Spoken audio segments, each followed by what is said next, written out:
Well, a few years ago, before you were born, the little girl that lived there, she vanished on Halloween. What happened? Well, nobody knows. There are some movies where I feel like I could clearly imagine people sitting around a room just sort of throwing out creepy ideas. And then there's just someone sort of taking notes in the background, and then a script sort of gets created from that. Now, this movie only has one credited writer, so I'm not saying that this one actually did that, but it just kind of had that feeling to me because of how this whole thing came together. Cobweb is a 2023 horror movie about a boy who hears something in the walls of his house and then learns of a dark secret. First thing I want to say is everything here just feels so surface level. There is so little about this movie that feels either deep, grounded in anything, or makes much sense in general. I mean, I know grounded may sound stupid because we're talking about a horror movie, but I think it's infinitely important to make sure that you're trying to start off on a level field with your audience so that it does feel grounded. So you're inviting people to come into the perception. Now, it doesn't have to be the reality, the perception that they're walking into the same world that they live in, or at least could live in. You know, that strengthens the buy-in of the audience when things kind of get crazy. Now, I knew nothing about this movie going in. I saw it was a limited release horror movie in theaters, and I wanted to support that.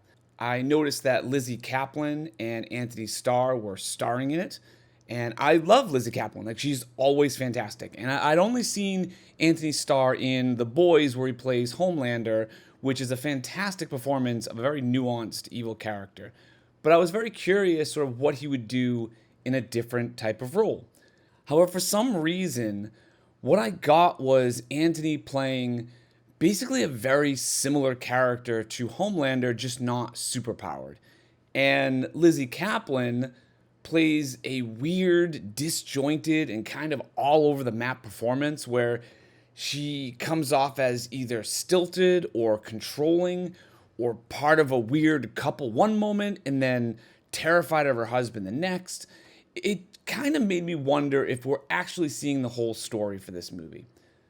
The movie itself centers on Peter, who is an 8-year-old boy that is really shy at school and seems to have trouble making friends. Like, he seems fairly normal. Like, he gets bullied at school by kids. He takes piano lessons with his mother, played by Kaplan, while his father, played by Starr, does something. I mean, who knows? Like, one of the biggest complaints I had about this movie is that we find out very little about these two parents. Like, adults in general are all very two-dimensional. Like, even the teacher, who's played by Cleopatra Coleman, is really just one step away from being concerned person number one. Like, there are no characters here, just character types.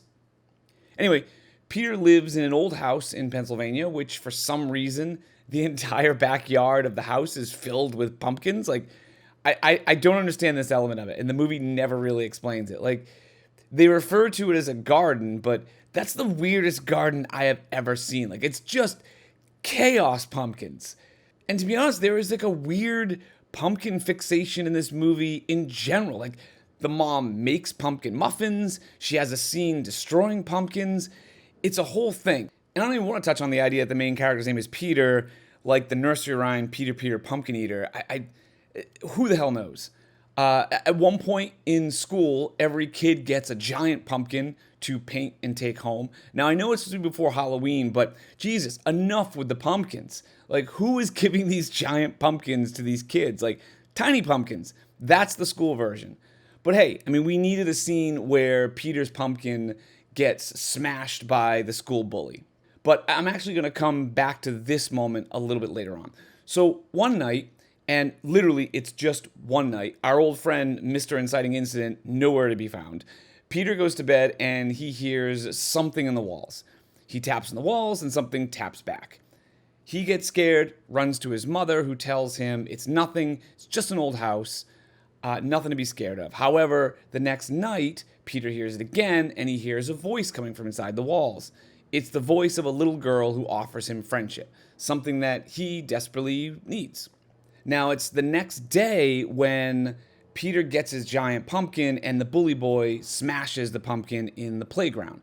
He goes home upset and talks to the girl on the wall, and she begins to try and help him by convincing him he needs to stand up for himself at school.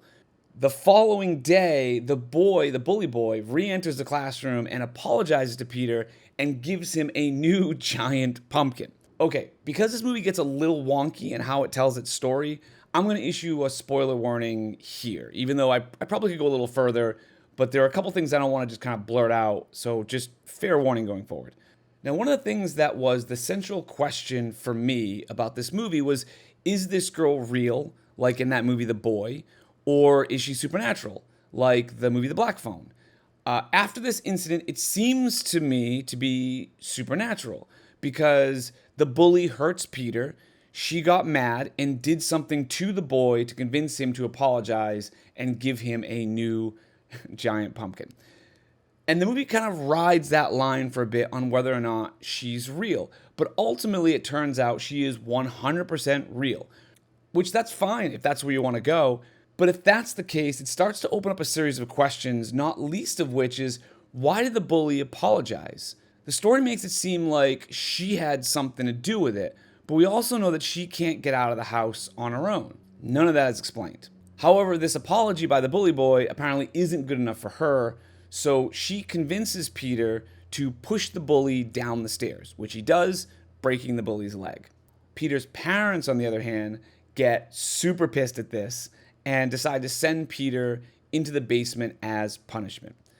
Now, this is the first time that we understand that these two are sinister in some way. And here's the thing, I don't know if it's the performance of the actor who plays Peter or the direction that was given to him, but I could never quite tell if this was a common punishment or not. Like, he seemed to be looking around the basement like he'd never seen it before, but I find it hard to believe that this was the first time this happened because, abusive parents are usually abusive parents always.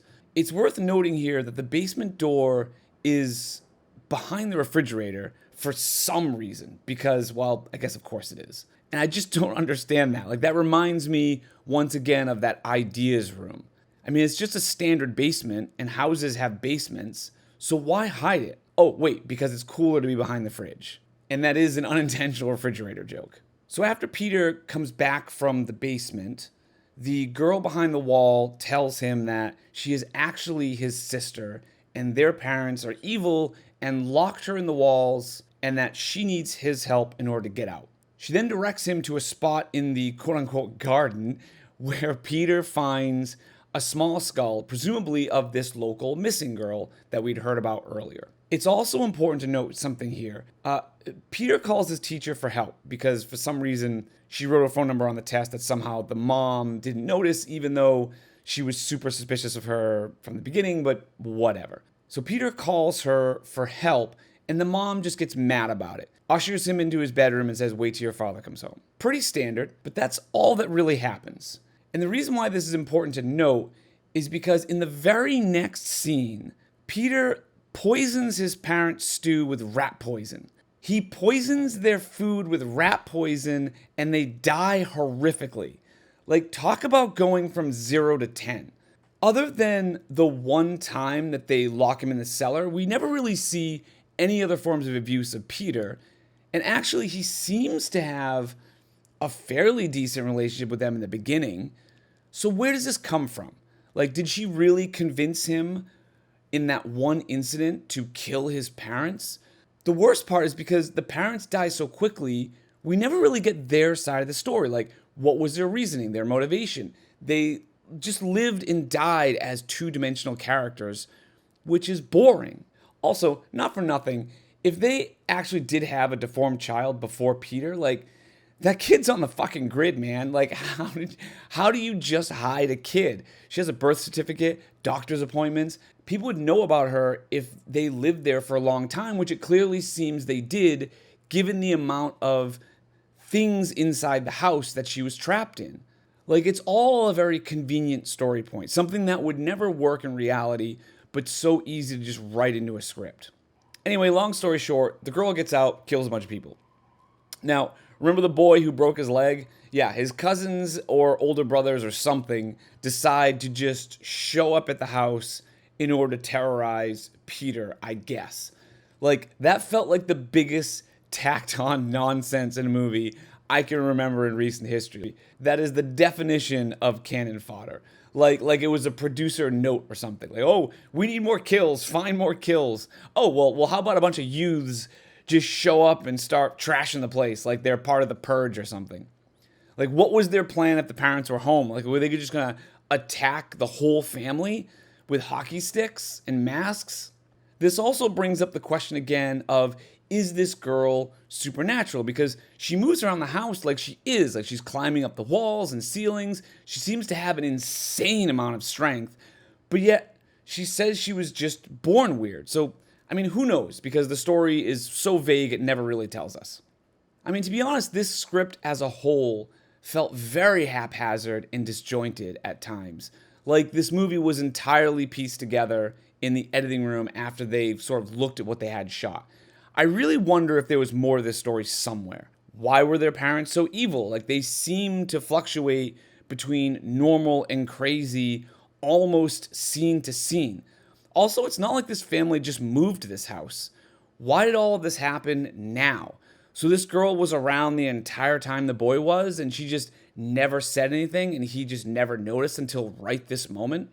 Completely crazy side note, this movie was also shot in Bulgaria, which is fine, that's common, but much like the problem with The Offering, the size of the internal sets versus the external house do not match at all.